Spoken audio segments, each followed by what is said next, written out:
Many development practitioners shy away from the word politics.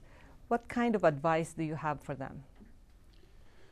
Well, I mean, the first thing is to try and convince them that that politics is life, and whatever you do is involves politics. But okay, in diplomatically, sometimes it's not very possible for especially outsiders or donors to talk about politics, because that's considered to be, in a sense, interfering in areas that the donor is not supposed to be.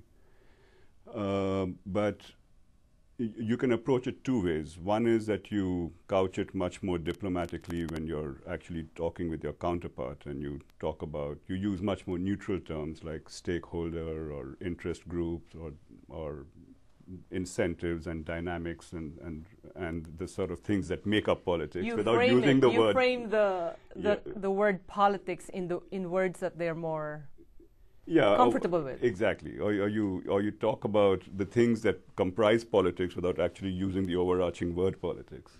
But even while you do that, the important thing as the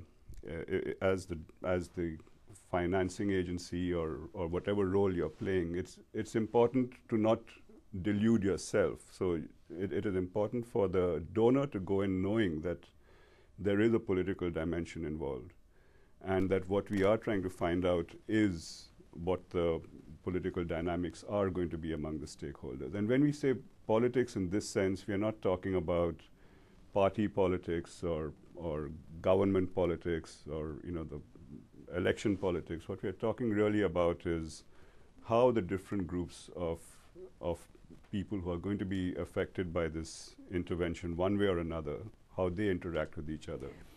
Are there risks in doing political analysis? The biggest risk is that it's done badly, which means that it could either be incomplete or inaccurate or alarming, more alarming than it needs to be. So I think well, I would put it this way, that there is more risk in not doing a political analysis.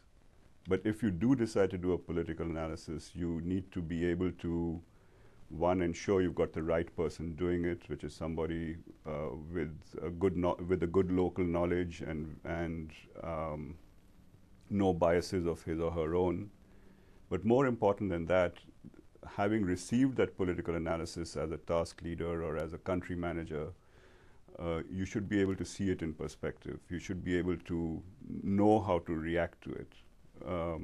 And I mean, that would basically be my answer to you. To summarize, what key ideas would you give our governance reform managers about political analysis? Well, the first thing I'd say that it's something that needs to be done very, very upstream, so that going in, you know what your entry points and your points of obstruction are likely to be. You should go into any reform program with the intention of creating a demand for reform from below, so that that makes it much more sustainable, much more authentic. And in order to do that, you once again need to know who your players are. So that would really be my basic advice on any governance-related reform.